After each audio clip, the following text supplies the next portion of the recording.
From above, the city of Thebes looks small, almost delicate, as though it were a carefully constructed model placed beneath a warm lamp.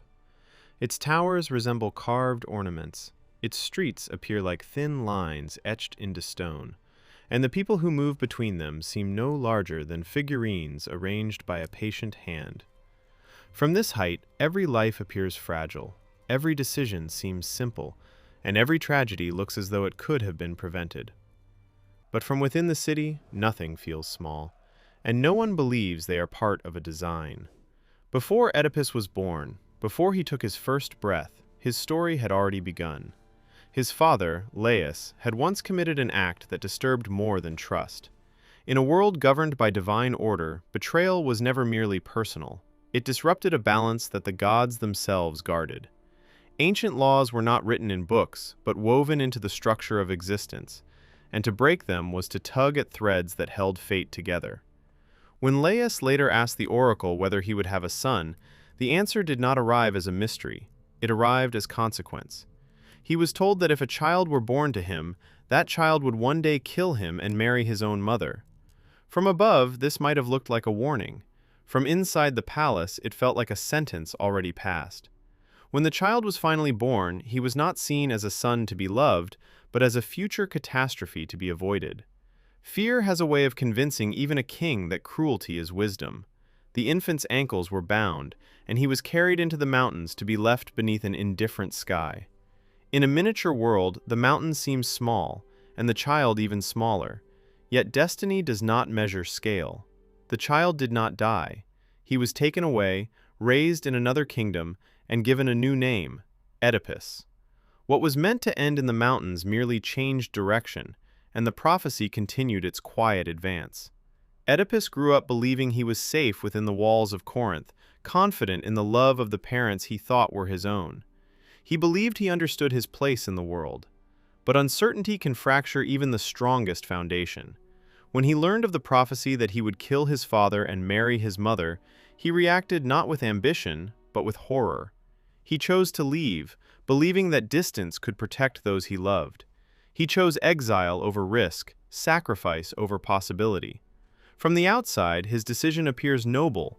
From above, it appears inevitable. Because the road he chose in order to escape fate was the very road that led directly toward it. At a narrow crossroads, he encountered a royal carriage, and pride met pride in a space too small for both. In miniature, the confrontation seems almost fragile, two small figures facing each other on a thin line of road. A brief exchange, a shift in posture, a moment of anger, and then violence. When it ended, a man lay dead, and Oedipus walked away believing he had defended his dignity. He did not know that he had killed his father. The prophecy did not announce its fulfillment. It simply continued, patient and silent. When Oedipus reached Thebes, he found a city paralyzed by fear. A creature guarded its gates, destroying those who failed to answer its riddle. Oedipus succeeded where others had failed, and in doing so he became a hero. In miniature, he appears brave, a small figure standing before something immense, dwarfed by stone and shadow.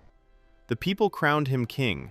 They placed a golden crown upon a head that did not yet understand its own history, and they gave him the widowed queen as his wife.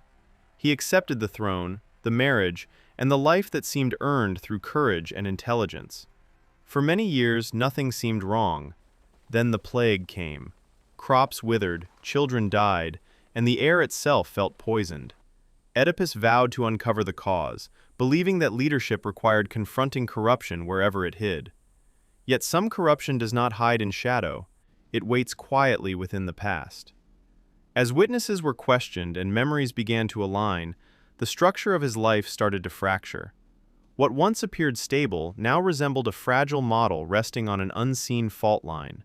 The man killed at the crossroads, the child abandoned in the mountains, the king whose place he had taken. These were not separate stories unfolding by chance. They were one continuous design. When the truth finally became clear, it did not arrive as a scream. It arrived as understanding. Oedipus realized that every decision he believed to be righteous had carried him precisely where the prophecy required. He had killed his father. He had married his mother. The curse that began before his birth had quietly completed its circle. In the end, Oedipus chose blindness over sight and exile over power, not because he was evil, but because he finally understood how small he was within forces larger than himself.